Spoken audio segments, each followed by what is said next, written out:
Une semaine après la découverte du corps d'une lycéenne violée et étranglée dans cet immeuble du centre-ville de Nantes, les policiers sont remontés jusqu'à l'auteur présumé.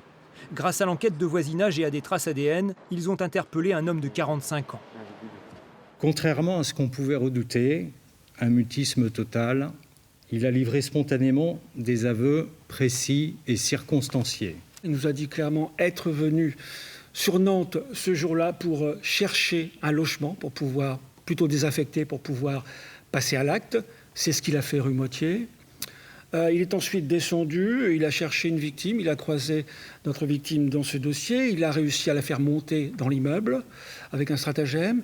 Là, il l'a agressée, il l'a conduite au deuxième étage, il l'a violée à cet endroit-là, et puis pour la faire taire, il lui a mis un câble, un lien en plastique qui selon lui était sur place. L'individu vivait en couple dans ce hameau à Mésanger, près d'Ancenis.